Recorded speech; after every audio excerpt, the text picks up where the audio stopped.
वो अपने पांव पर हाथ मार कर कहता हाँ वो बनवासी था वो यहाँ पहुंचेगा। तो गुप्तचरों ने जाकर बताया कि महाराज पुल बनाना शुरू कर दिया है, तो काल सुग्रीव को समुद्र के बीच में ले जाकर डुबाएगा। इसके भाई को तो मार डाला और इसके राज्य को समुद्र के बीच में डुबाया। समुद्र में पुल बनता है क्या? रावण यकीन नहीं कर पाया, लेकिन देखते देखते राम जी ने 50 किलोमीटर लंबा समुद्री पुल बना डाला। यह आश्चर्यजनक था। बताओ टेक्नोलॉजी थी कि नहीं थी? तकनीक थी कि नहीं थी? गणित था कि नहीं था? बोलो भाई। भाषा विज्ञान था कि नहीं था? वेशम विज्ञान था कि नहीं था? ये सब चीजें मौजूद थी। अच्छा बताओ ईमानदारी से, शिक्षा बढ़ी कि घटी? सोचो, शिक्षा बढ़ी कि घटी? 10 साल की लीलावती अपने पिता के पास खेल रही है और पिता के पास खेलते खेलते आती है और भीतर आकर पिता से पूछती है, 10 साल की बच्ची, पिता गेंद फेंकती हूँ आसमान में, वापस भूमि पर आ जाती है। बार बार फेंकती हूँ, बार बार भूमि पर आ जाती है, ऐसा क्यों होता है? पिता ने कहा, बेटा पृथ्वी खींच रही है, पृथ्वी में एक बल है जिसका नाम है गुरुत्वाकर्षण और पृथ्वी उस बल से गेंद को अपनी ओर खींच रही है। पिता, ये पृथ्वी में गुरुत्वाकर्षण कैसे पैदा होता है? कहा, बेटा जितने पिंड हैं उनका अपना घनत्व होता है, घनत्व से दूसरे पिंडों की जो दूरी होती है और दूसरे पिंडों में जो गुरुत्वमान उपलब्ध है उसके गुणक के आधार पर ये गुरुत्वाकर्षण पैदा होता है। क्या एक ही पिंड में होता है? नहीं, प्रत्येक में होता है। जिसके भीतर घनत्व हो, जिसके आसपास पिंड हो जो गति करते हो, उनके भीतर ये गुरुत्वाकर्षण बल पैदा हो जाता है।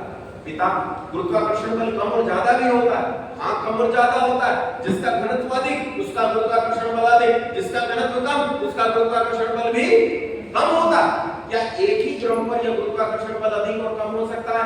हाँ, हो सकता है। केंद्र की ओर बढ़ने पर यह गुरुत्वाकर्षण बल बढ़ता है, केंद्र से दूर जाने पर यह गुरुत्वाकर्षण बल घटता है।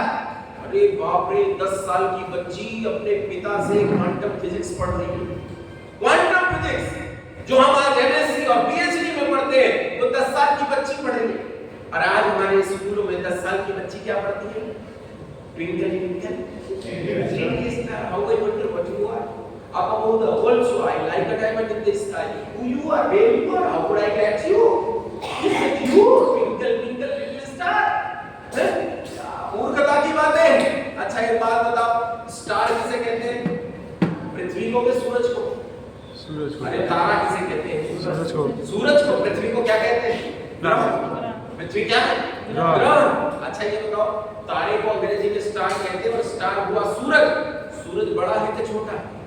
बड़ा है। कितना बड़ा? पृथ्वी से बहुत बड़ा है। 13वां गुना बड़ा सूरज। और क्या बता रहे हैं बच्चे? Twinkle twinkle little star. वो गलत पढ़ा दिया जाता है और गलत पढ़ भी लेते हैं। Who has seen the wind? Neither I nor you, but when the leaves are traveling, the wind is passing through. Who has seen the wind? किसने हवा को देखा? Neither I, न तो मैंने देखा, nor you, न तुमने देखा।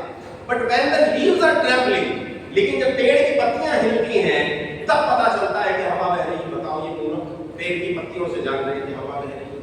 अरे I have seen the wind through my skin. Wind cannot be seen through my eyes.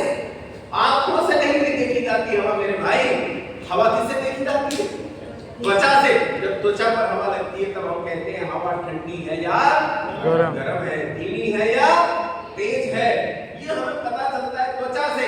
अलग-अलग चीजों को देखने का अलग-अलग पैटर्न होता है, लेकिन हमारे बालक को सिखा दिया गया Who has seen the wind? Twinkle twinkle little star। और हमसे प्रश्न छीन लिया गया। हमारी शिक्षा में प्रश्न नहीं है, हम प्रश्न नहीं पूछ सकते, बस हमें यस कहना है। Johnny Johnny yes papa. Eating sugar no papa. झूठ बोलना भी सिखा रहे हैं। वो मिठाई खाए बैठा है तो कहते हैं ईटिंग शुगर नो पापा। और टेलिंग लाइक हा हा हा, बेशर्मी से हंसना सिखाते हैं कि उसने ओपन योर माउथ हा हा हा। वो बेशर्मी से हंस के पहले झूठ बोला कि मैंने मीठा नहीं खाया, फिर बेशर्मी से हंस के दिखाता है।